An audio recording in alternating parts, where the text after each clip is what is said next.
I live in 60613, and I have the privilege of working at Sinai Urban Health Institute and the privilege of having worked under Steve's direction and leadership and having met Judith and Fennell. And I'm just really blown away by the film as a whole and the issues and the perspective. And I want everybody to see this movie, and I want people to see this movie who are the people who wouldn't come see this movie. And I don't know how we can get that to happen, but that's what I'm really struck by, is that so many of the people who we need to see this movie are just not gonna see it. Okay, well, we'll figure that out. We'll figure, okay, let me know what I can do. Okay. Okay, All right, well, maybe we'll bring it to your zip code. Which zip code is that? it's a north side zip code. Okay, we could do that. Yeah. Okay, Danny Block, let's, everybody, come on up. Thank you. Thank you. Okay.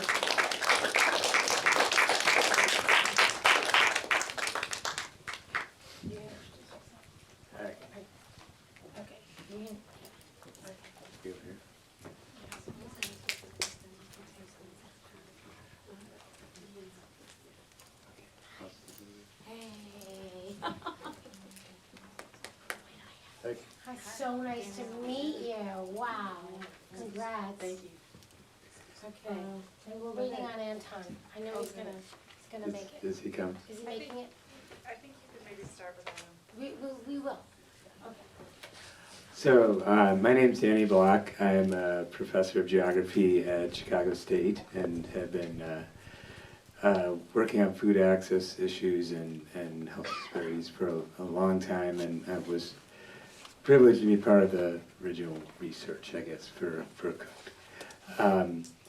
And I'm going to serve as the moderator today, and I will have one question for Judith, and then I will turn it over and have all of you introduce yourselves.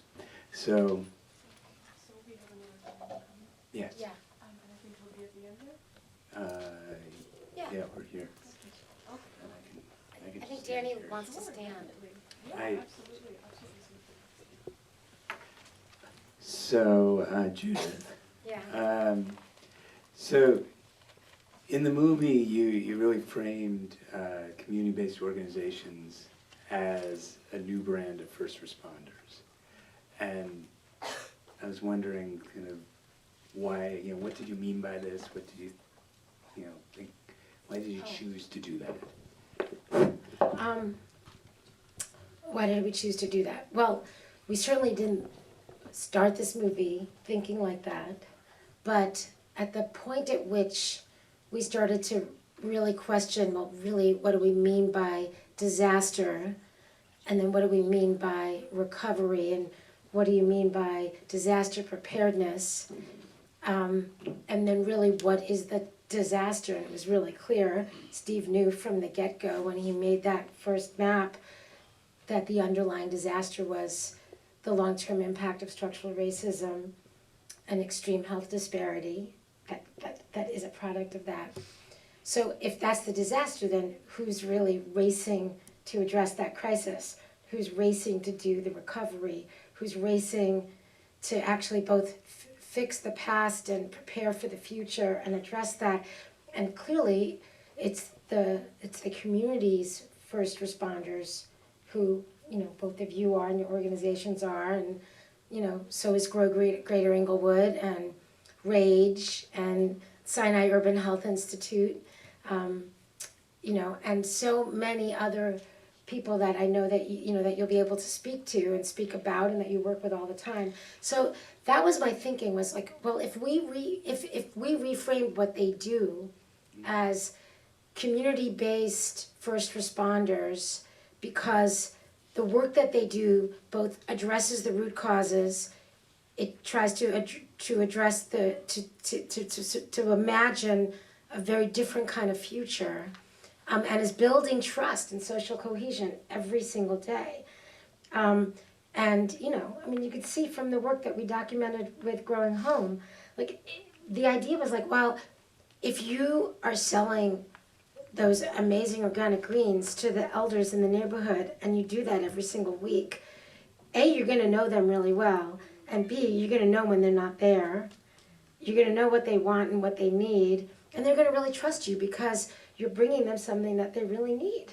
And so that's a much, like, how do you build on that trust? So in the event that there really is a heat disaster, then, you know, you're going to be the people that they trust the most. So that was kind of it. It was like, if we reframed their work like that, would they then be able to sit at the table with the disaster masters in the world of disaster preparedness and talk about what they know about the community in such a different and important way that then they'd be able to reframe it, and then the disaster dollars would go to you. And then instead of that disaster preparedness exercise that we saw, it would be a radically different kind of exercise that you would create, and they would understand, well, that's absolutely what's needed. So that was the idea, but sort of an experiment, an affirmation, and a hope. What do you think? Why don't you introduce yourself? So we have an amazing group of panelists of South Side activists, and including Naomi Davis and Danielle Perry. And Naomi and I have known each other for many, many years, and she just does an amazing amount of work on around environmental justice and around sustainability in the Woodlawn neighborhood and elsewhere. And Danielle Perry is the executive director of Growing Home. And if you want to say more, please do, and then when you answer. Sure. And if you think this framing is a good idea, or what? There should be, And there's a mic behind there it. should be mics right by the chairs, right Oh. behind the chairs. You know what, here, that's your mic. Well, first I want to thank you, Judith, for creating a really brilliant film.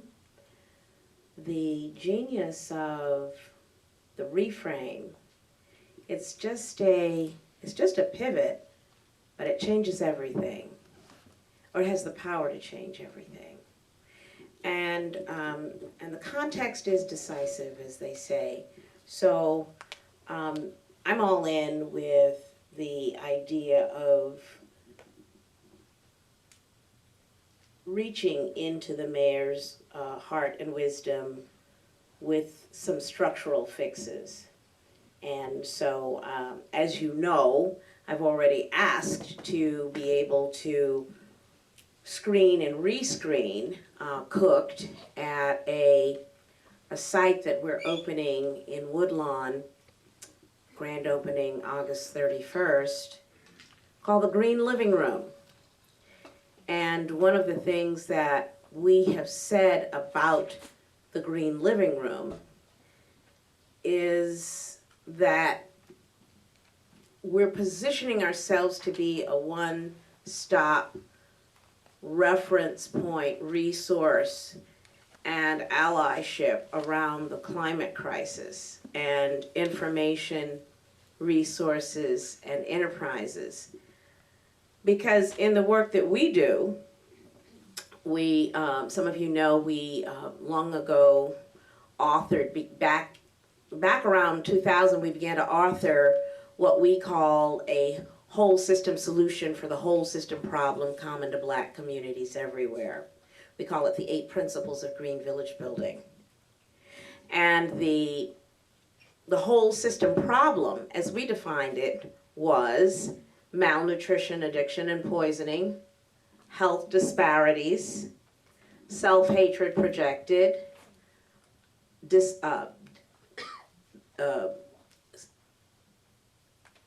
miseducation, dropouts, and illiteracy, single parent, state-supported homes, barriers to voting, hyper-incarceration, recidivism, and violence, and the black tax, which means everything in the Black community is more expensive. So to health disparities, we know that health disparities are produced by a cluster of realities.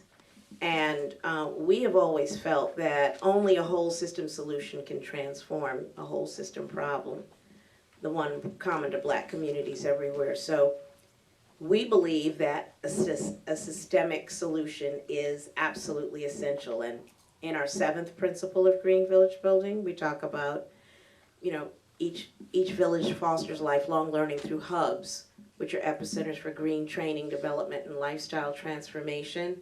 And so the Green Living Room is that hub with a special focus on how we connect City Hall policies, plans to the people, to the actual people who recognize in their bones that there's an impact that they're suffering. Data-wise, it's well established communities of colors are hit first and worst by the impacts of global warming while contributing the least. And so, systemic solutions are required. This film goes to the heart of one with a pivot, a reframe that has the power to change everything. And we're going to be working cooked as a tool all the way. Can everybody hear me? Yeah. Okay. So I am the new executive director for Growing Home. Growing Home is a 17-year-old nonprofit that was run for 17 years by Harry Rhodes, the ED that left in December, and I'm the new executive director. I always tell people first woman, first Black woman, but really just the second. But still, it's powerful to come home and do this work. I grew up in Chicago, but lived in DC for a very long time for college and law school, and since then, and to come home and run, Growing Home, which is truly a job training program, but using urban agriculture. We have the only USDA certified organic high production farm in this entire city. And it's in Englewood. 30,000 pounds of food a year, USDA certified organic. And so what's powerful about that is that we run a job training program basically from March to November. They're 14 weeks, 3 cohorts.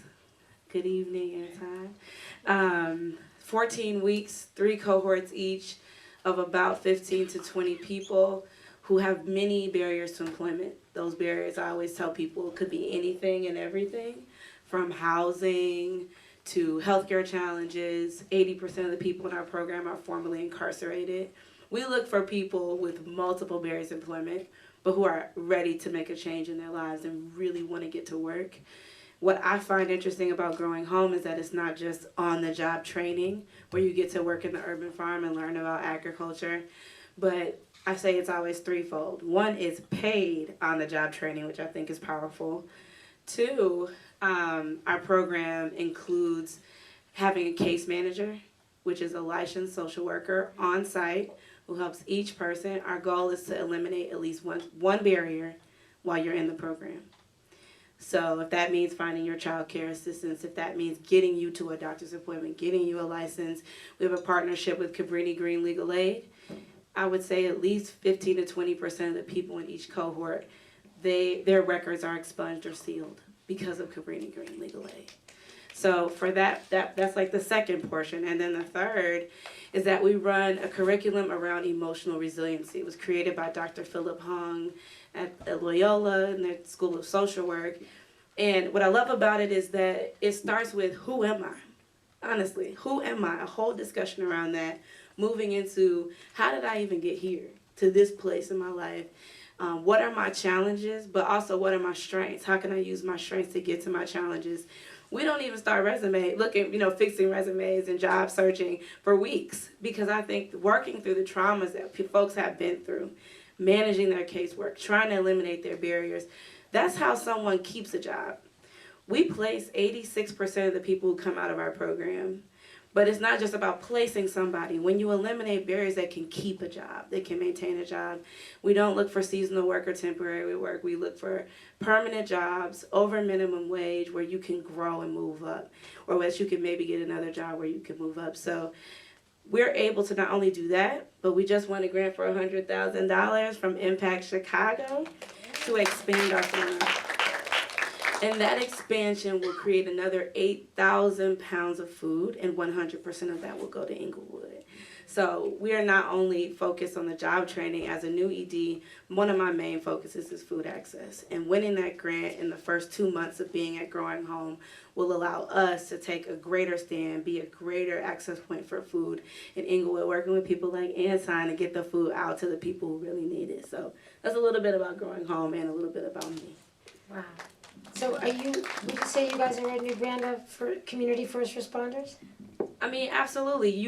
If you're going to work on the issues, the systemic issues, people need jobs and people need food, period. And these are things that must happen. And unless there are folks in the community doing this work and continuing to partner with community to do the work even more, I don't know how they're going to fix some of the other issues that you're talking about. So absolutely systemic issues, but systemic solutions include food, I believe, and always include jobs. Healthy food. So we have another esteemed activist who's come into the room. Anton Seals and I actually serve on the board of the Chicago Food Policy Action Council together. And he does an amazing amount of work, both in the South Shore neighborhood and in Englewood, where he is the lead steward of Grow Greater Englewood. So I'll have him tell a little bit more about himself and answer Judith's question. So, Anton, my question was, the question to me was, why did I reframe community-based organizations as sort of a new brand of community first responder? And I said, because I thought, because A, it's true, and B, it's like the kind of social cohesion and social network building that you do, and the work that you do every single day is addressing both the underlying disaster, right, of the long-term impact of extreme structural racism and inequity, is trying to address that, but it's also building the kind of social and economic networks that are critical to the safety and health and well-being of the community, especially if another heat wave happened. And when we talked about that on the phone, you got all excited and said, Of course, yeah. Thank you for, I'm sorry I was running behind. Yeah, again, I'm Anton Seals Jr., co-founder and lead steward of Grow Greater Englewood. Myself and Sonia Harper started this coalition. It wasn't an organization, but in particular to make sure there were black farmers accessing city-owned land. So to be really direct about, and not, use other fancy words like, there's 98% black people here, we need this land. And that's another conversation, but that is the heart of the conversation, actually, around access. And all of my colleagues and comrades here, Naomi, and this lovely lady here, Danielle, very glad to welcome you. But this notion of, first responders, and then, of course, Judith seeing this. First of all, congratulations. So Judith and I share, not only do I work in this system, but I work in films too, so we kind of go back. And I'm glad to see you have kind of cooked this all the way to its final form. But I think at the core of this is a dilemma around not just this kind of access. It's, structural racism is so embedded in our culture that you kind of miss it. And as a black man in space, you always have, and then a black man that's grounded in a context of history that doesn't begin on the shores of the United States, right? Because I'm African, right? So I come from the beginnings of, everything. And having that kind of, the Francises and so many people who poured into us to make sure that we have a framework, historians, John Henry Clark, those folks to give us a context of like what we're really struggling against, as opposed to kind of like what's new. right? This is an ongoing, protracted struggle for liberation, right? And so at the core of that is, when we start talking about like the first responders, like why these things are happening is, you know, it's always, it's the same thing that happened when black people left the South. It's like, well, what do we do with the Negro when it had served its purpose around labor? And that is still the question, right? So this film kind of unpacks, like, this is what happens to the Negro played out for America's view, to either try to engage with or to try to tuck under. And I think a lot of our work in terms of being first responders is that, yes, that's a good word, but I think coming from the community, this is just part of your service to your fellow. You know, this is a continuum for us, right? So I'm the grandson of the True Squad mothers. I'm the son of an organizer, so, you know, a real community organizer, right? And I'm old enough now that I can stand on, like, that's what I've been doing with my life, and it's okay, right? It don't pay, is the issue. So the resources are often siphoned off for those who want to say that they're gonna come help you. And that framework kind of debilitates, in a way, having the kind of self-determination that communities need, the resource to be matched with that. So then when you get to these kind of, you know, extremes, you know, that's what happens. And so our work at Grow Great in Englewood was to try to build this kind of, as we thought about the planning and interjecting ourselves around advocacy, policy essentially, because policy drives program and not the other way around.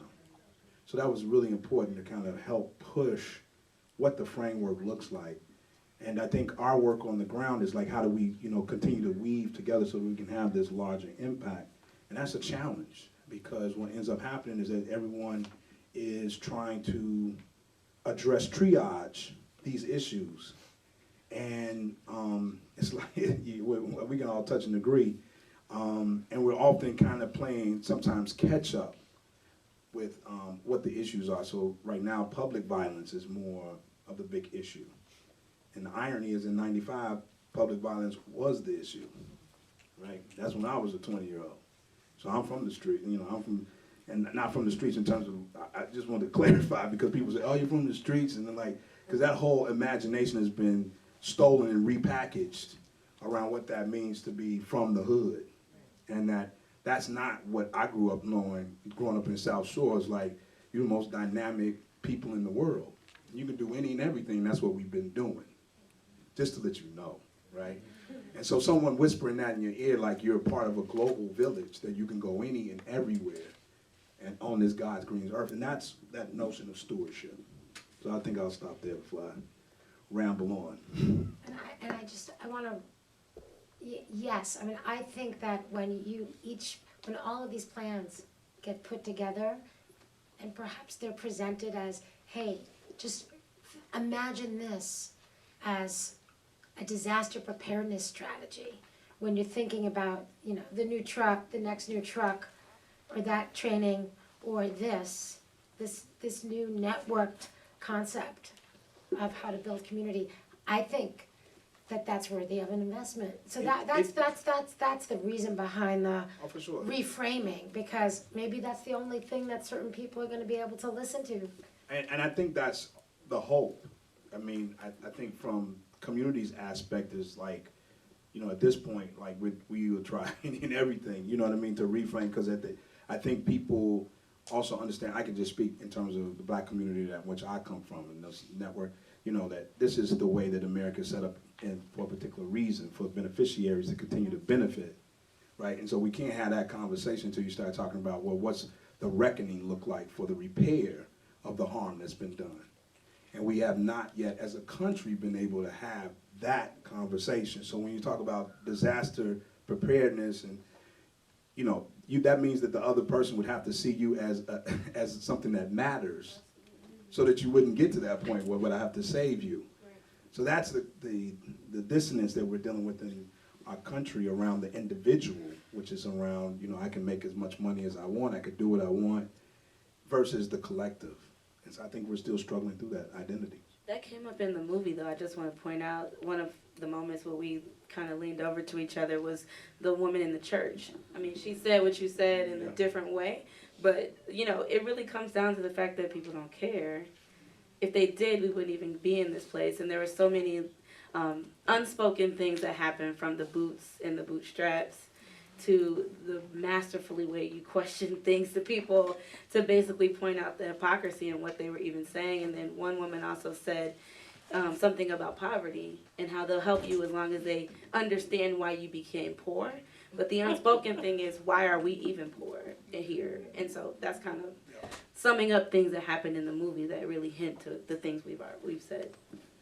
Yeah, and I think if we understand that commitment comes first, if anything's going to happen, what's going to be the source of that commitment?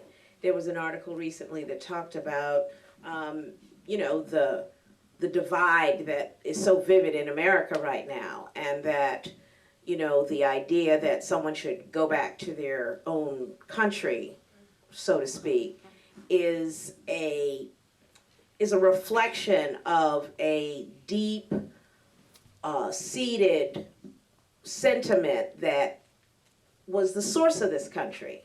And it's just playing itself out right now in a very dramatic way. There are a lot of people who are never going to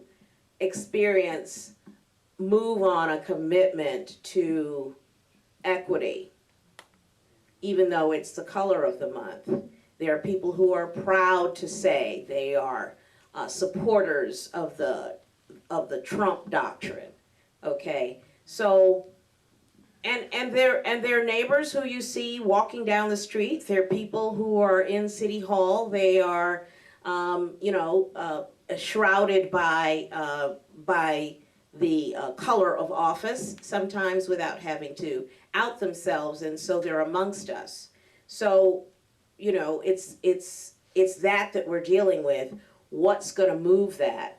That's what we're dealing with and grappling with and solving and creating every day on the ground where we are. So, thank you all. Yeah, so we are going to open it up to questions from the audience for any of our You can panelists. take Danny's and Danny could take mine. Okay, there you go. So any questions? I can't. Don't all be shy now. Right there. Here we go. I have a question about, I wanted to thank all of you for coming and for the work that you do. I have a question kind of tied to what Judith was suggesting about whether there is a sort of like Chicago Green Coalition that exists that has like this umbrella relationship between all of the organizations that are doing different but related work. And if so, how that relationship moves and works together. Well, you just had to go there, didn't you? I'm the new kid on the block. So, yeah. The party has to end before midnight. So. Well, you know, here's the thing. We are tightly woven from our cultural connections, our philosophical alignment, and running into each other. We're running. We could catch each other coming and going.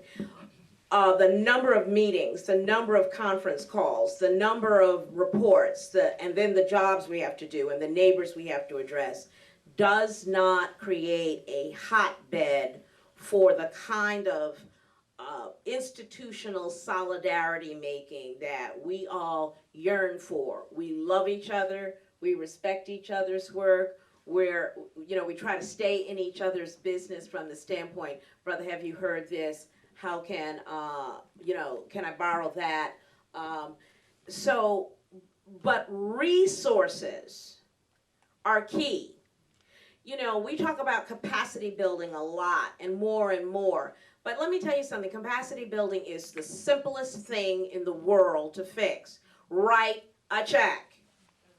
Okay? It's just, there's nothing about capacity that's so mysterious that it can't be resolved by adding more resources. And so when we talk about when you point to the opportunity to build coalition, yeah, well, we're coalition building in a never ending swirl that overlaps and interfaces. But the way that we need to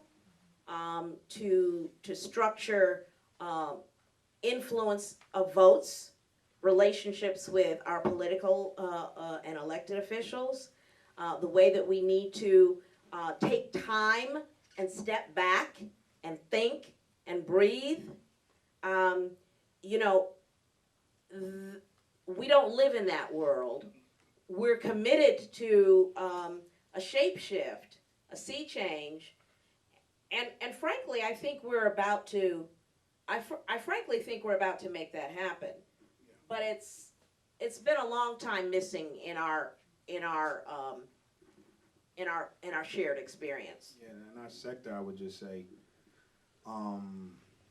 so this notion that Chicago's two cities is like a perfect metaphor in a way, because even in, this kind of climate emergency, era that we are, all of us as humans find ourselves in.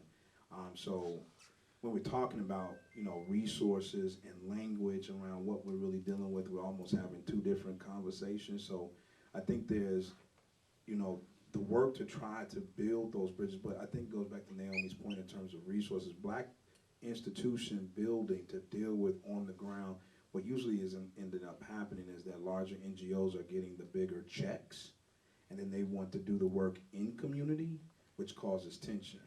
So, there are those who will play that game, and then there are those of us who will not play that game, right? And so that comes at some cost. That means I'm just simply, a navigator among, but I always have to hold the truth, like what would my granny say, right? And when I see something is wrong, when I go in the room and we're talking about equity, and I'm the only brother there, then what are we talking about? You know what I mean? Like, what commitment do we have, right?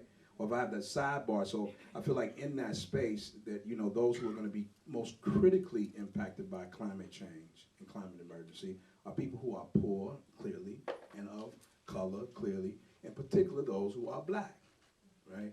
So that's still that notion of that we are the canaries in the landmines for Americans is still very much true.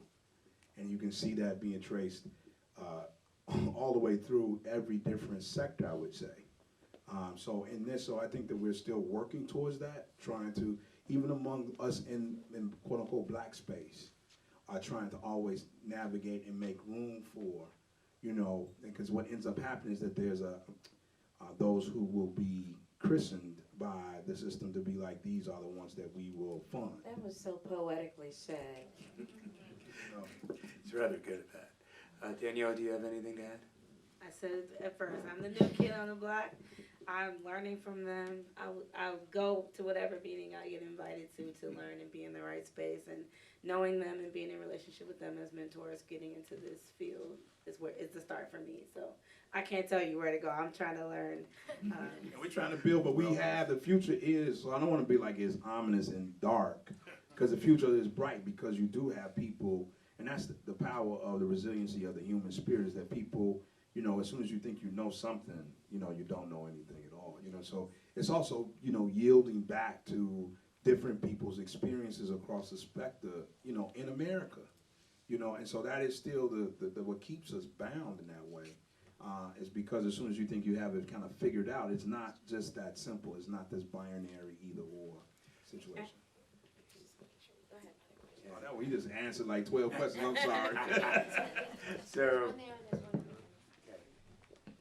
back. And if you could introduce yourself and give your zip code, that'd be great. Okay. Hi, my name's Weza Itaji.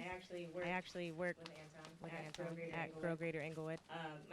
My zip code, I'm kind of between zip codes right now, so I just won't list it. My question might be a little contentious, I suppose.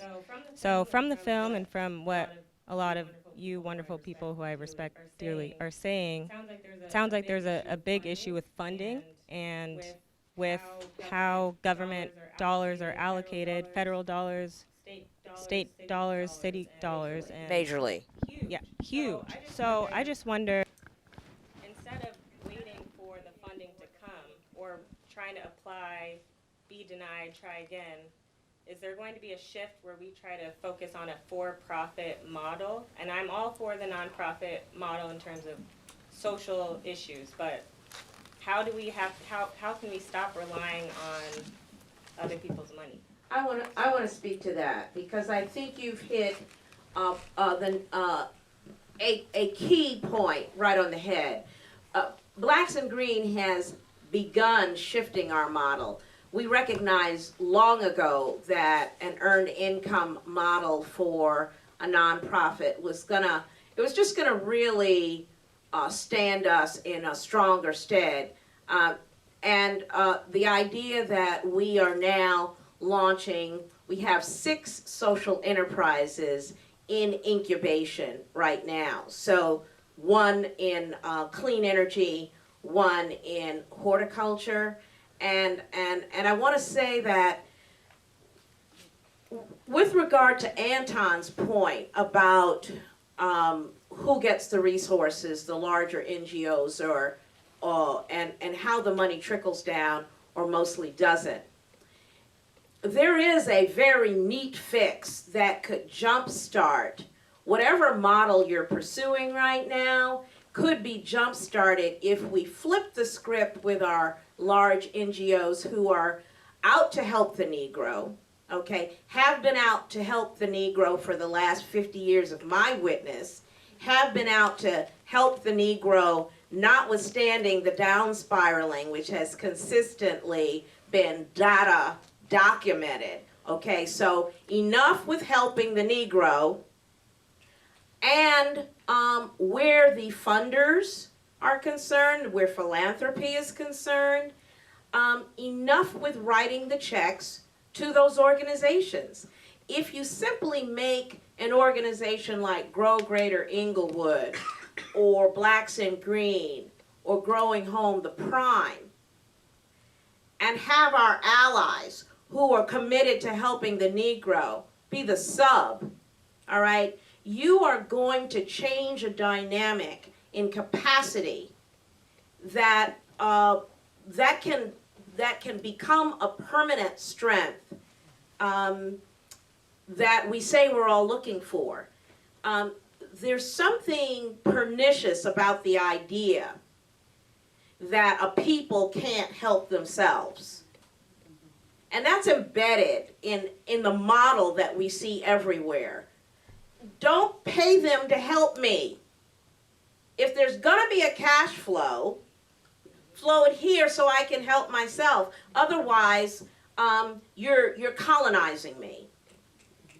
And you know what, can I just add, because that's important, because while we're riffing on that, because that's real. Because the idea of saying that is such a statement and sometimes an offense to those who then have to write the check. They would rather not write the check to someone like, why I gotta write a check to someone who's telling me what I should do, right? That's the attitude. Now, whether or not it is spoken, that is the attitude. But I think to your point, Boyza, is around when you say for-profit or revenue, I mean, that sounds like that could be part of the issue, but you know, in the communities, black businesses are suffering, right? So they also are trying to figure out, I shouldn't say suffering, because they're not, that's too broad. There are those who are trying to, they're not always sustainable with the revenue, because I think it gets to this point around that we've been talking about, it's been passed on around, the notion of blackness in and of itself, the idea, the value that's placed on black space, on people, and that not having value, not even to those in that community, and that's definitely right. Not to those outside of the community. So when I talk about this kind of stuff, you know, it is kind of like you have to unpack all of these things, because Africans in this country were America's first commodity. It is what made the Europeans rich, super rich, where they didn't have to come from a house, a meritocracy or anything. And that's how they're able to give out money. So there's a history there, And it's not a blame game, but that's the history. So when we start talking about for-profit models, that means you still have to go to a bank, you still have to go to some form of like, where are you gonna get credit? And if your network and your families, usually that's how most small businesses are started, is through a family network, right?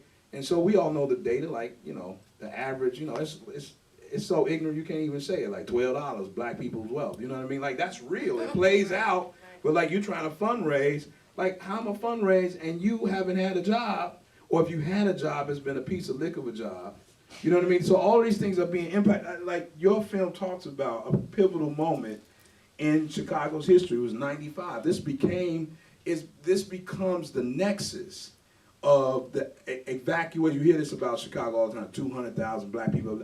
Like, it started back in.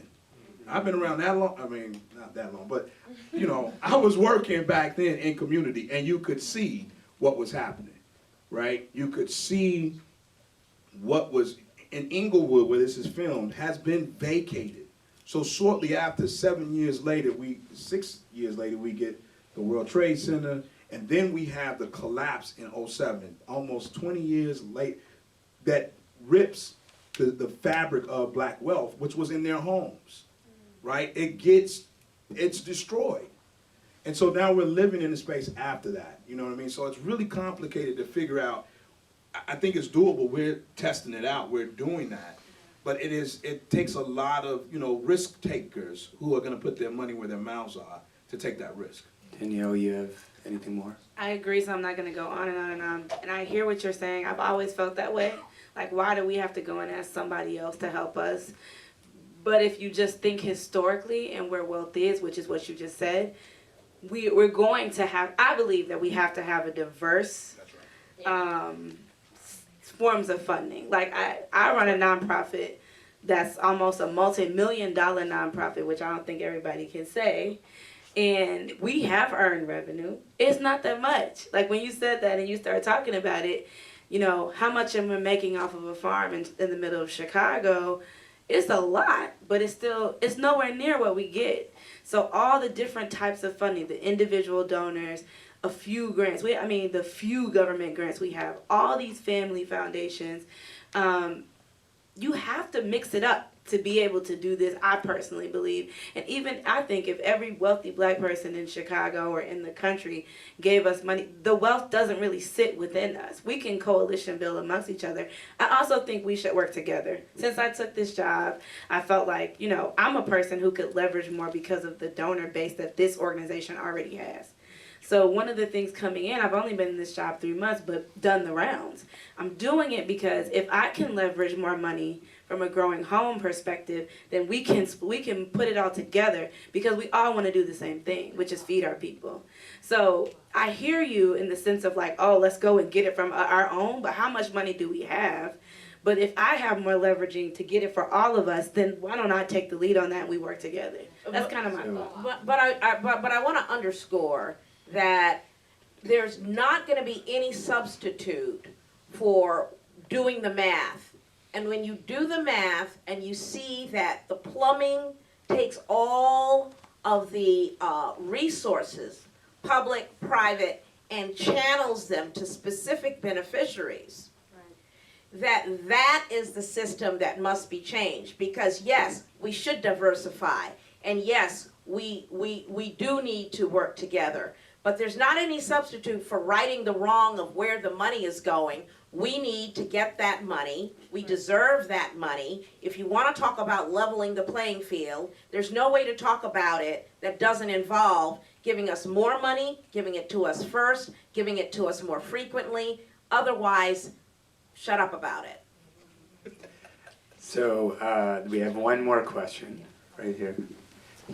Hi, my name's Kiana. I am new to Chicago. I'm actually from Atlanta, but I live in 60657. Sure.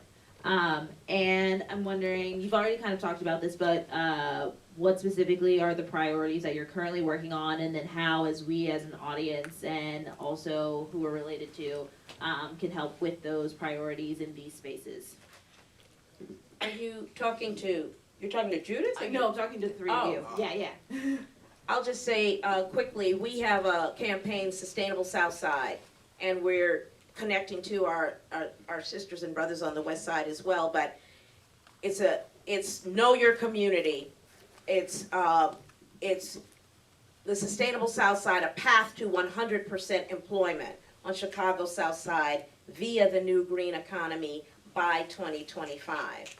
And so it's a 7-year arc. It's the opportunity. There is no substitute for having good work, good, meaningful, well-paying, stabilizing work.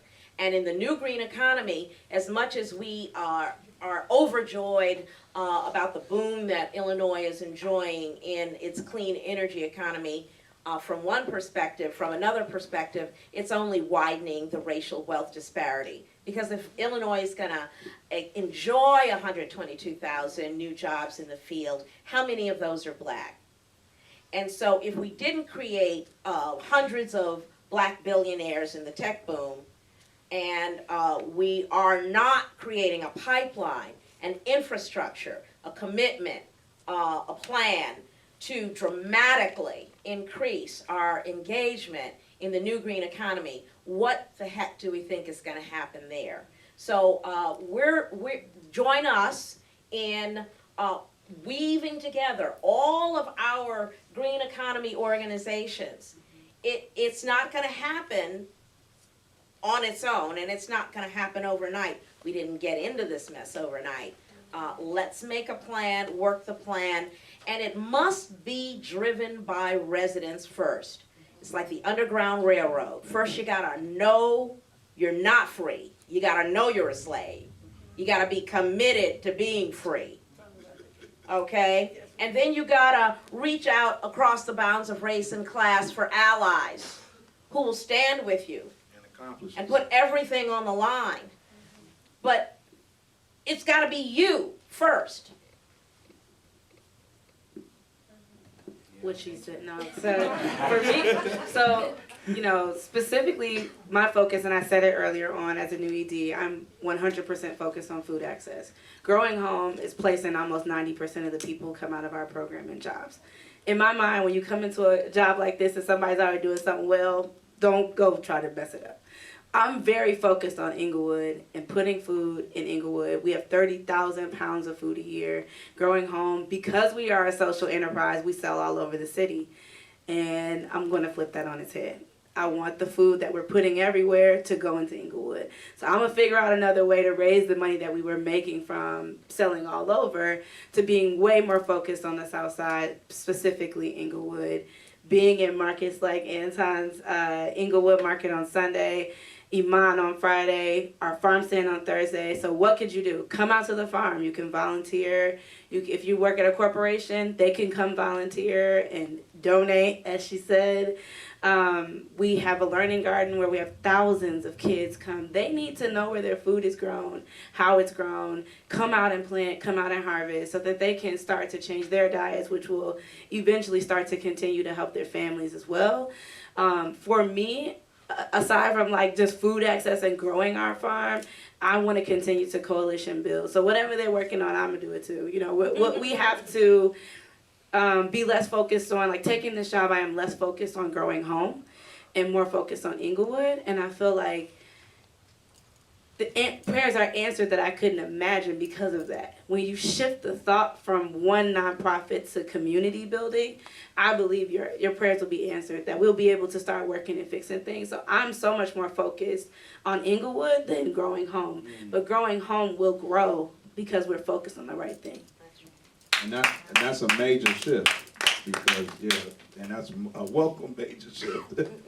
And I would say for Grow Greater Englewood, you know, we were created to kind of, you know, help implement this larger plan around an urban ag zone, what that looked like, in particular making sure, because that's also the dynamic. So our three principles are around building, you know, so building up, you know, doing this kind of creative place keeping, you know, so keeping space, keeping our culture present in dead spaces, you know, that have been vacated, left, they're all over. But making not only just beauty, but commerce, you know, activating space, but not, you know, doing, not making space, but keeping it, right? There's a big difference. do a lot of the connectivity work, so we've always been, that's how we started. We started as a coalition that was focused around a CBA for a Whole Foods that didn't end up being acrimonious. It ended up being a really good partnership because, you know, leadership there heard what we were saying, because he had been trained by Baba Malik up in Detroit, which was a good, no, Walter Robb will tell you, you know. So when we came with a list of demands, he was like, oh, I could do that and then some more. So that was a very unique stance. I come out of public policy. I know that usually corporations are like, well, what do they want? You know what I mean? Can they just shut up and we trying to do this, make money? You know, that's usually the attitude. And they're seen as obstacles. But that was not the case there, because we weren't just talking about jobs. We needed to have people who are entrepreneurs. We had all this energy, pent-up energy. They needed support. They needed the kind of technical assistance that was provided by a Whole Foods. And so I think that's, you know, and then lastly is protecting. So, you know, in these spaces that have been vacated because of these kind of disasters is where most of the open land is in the city. So there's a rush on the land. So, you know, part of the tough work is to be able to tell people, like, what you want to do here and how you going to own land. You know, that kind of, you know, conversation is really difficult to have, right? Because you have people who have good intent who come into community, but then that usually grows, right? And then that becomes a power dynamic when you're not. So that is something that we're still trying to work through in terms of, like, who gets access to the land, because that's the key of it, right? And so Absolutely. Right now the city owns tremendous amounts of land, right? Black wealth has been depleted. We know all of this. Black people are leaving the city. So if we can reimagine the whole space, you know, if you ain't heard that before, you're gonna hear it. Like, that's what we've been doing, our whole space.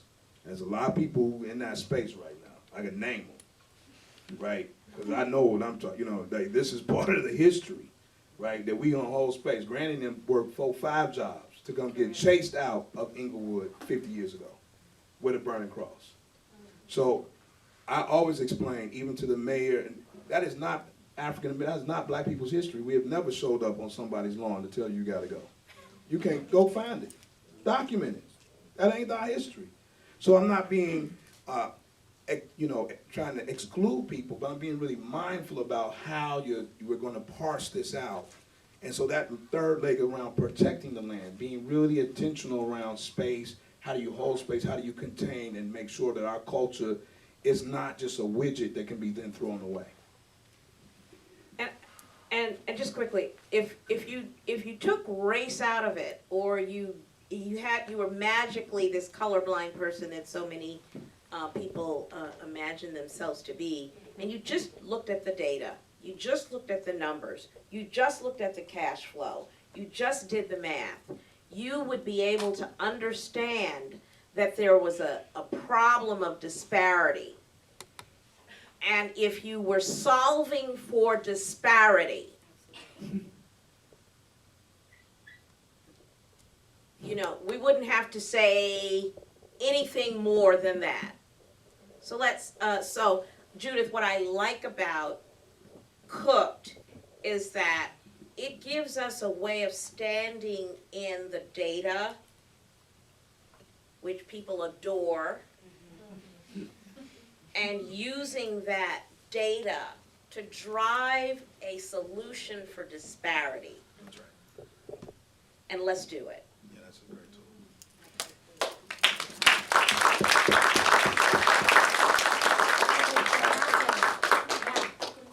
Yeah, question. Okay, One more question. all right. So it's, oh, wait, it's not on. Is it on? No, no, I don't. How do I turn it? Sorry. You wanna? I don't need it. I can talk louder. Okay, my name is Amari, and my zip code is 60636. So I'm an Englewood person. So I know this movie was like the beginning to radical acceptance, but how do we create radical acceptance for like the citizens of not only Englewood, but like the rest of the South Side and the West Side within like the network of nonprofits that we have? Like, how do we get that all together? Because I know like we want to, but where do we start? Well, the simple answer is that, you know, it's the date. Oh, I'm sorry. The simple answer is you have to stay involved and engaged because it's on, you know, the radical acceptance. And I'm presuming, I think I understand what you're saying by that. But that work is a daily activity. So like when people say that they're an activist or an organizer, you know, those are distinct things, you know. So activism is that you're doing something and acting on something. If you're an organizer, you know, and not necessarily an organizer for just power, but organizing at the community level to get people to talk on the block, to get, you know, more people to have these kind of conversations, to bring information and to unpack, to have the right kind of context. So it's being involved in getting, because there is this gulf between like even us doing the work, trying to service people, where it's like, if you're living in, you know, in some of these communities, you know, it's a day-to-day, like you could barely catch me, like I'm running late everywhere. I want to testify. Right. So I'm just like, you know, Me too. After, you know, you have to, you know, really hustle. You know what I mean? Even before I even, you know, get into the nonprofit, like, I don't even consider ourselves part of that complex, but we kind of are in a way, because you're forced to be in a way that you're looking and seeking resource to do the work. And you move beyond the fact that the work is not free. I can't keep people to work for me for free, because ComEd is not taking a note. You will be without lights, and then you will be, you know what I mean? Like, that's the way of, so it's like marrying, and then it's being committed. So I think volunteering, being more engaged, we do get people to, you know, so it's these like small efforts in which you're able to keep seeding these stories, to do your work, you know, to make sure that you're passing that on. You know, so you don't have to repay me, just keep passing it forward. Is also part of the work, I think. And Danielle and Naomi, do you have like 2 sentences? And The radical response that I would have to that is produce a musical. I believe in the power of theater to change hearts and minds. We did Migration the Musical at the DuSable Theater back in 2011 based on story circles that we did around the neighborhood, using a process and tying that into community performance for economic development. We need therapy in our communities. We hate ourselves, we hate the outside, we hate the inside, and you can't put lipstick on that pig. You've got to go deep and do that work. And sociodrama and other methods for doing that, you know, they work, but they have to be institutionalized. I've been pitching Strout at the Obama Foundation for the last couple of years. Hey, let's do a community-wide musical. Are you hearing me? I really do mean that. Danielle, anything more? I think coalition building is super important. Like he said, we don't have any time. I'm late to everything, and I'm only 3 months in. So if we had the time, like I went to the Aspen Ideas Festival as a scholar. The Aspen Institute just called me and invited me to be a scholar.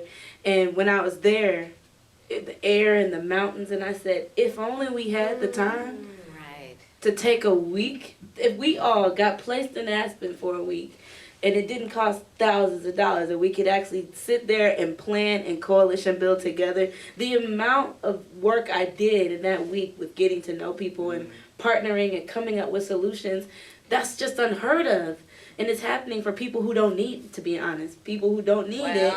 But if we had the space and the time to get a week away to think, to plan, to strategize, to work together, we could come up with all the solutions we need, I believe, especially if we had the money. I'm gonna say we're gonna need more than a week. Yeah, but it would be a great start. Can I just say one last thing to that, because I think this is, you know, sometimes when you're in it, you don't feel the change as much. But I will say that over the years, there's been a lot of movement, and I can say that, you know, when we do have time, when you're like so entrenched in coalition building and not, you know, like, you know, that's just the way my nickname is the Molson, you know what I mean? So I'm always trying to keep people together, even when they don't want to be together. But you got to keep people together. The family got to stick together, right? So I think that there's a lot of progress that's happening. It's just sometimes it doesn't feel that way because you're always triaging. But we are making, you know, moving the needle. So I want us to be also encouraged that, you know, that the overall narrative is like it's not all doom and gloom, but there are things that are moving because people like ourselves and like you all are committed to trying to move that as a collective consciousness around what we're doing. So thank you for allowing this for us to talk about this tonight.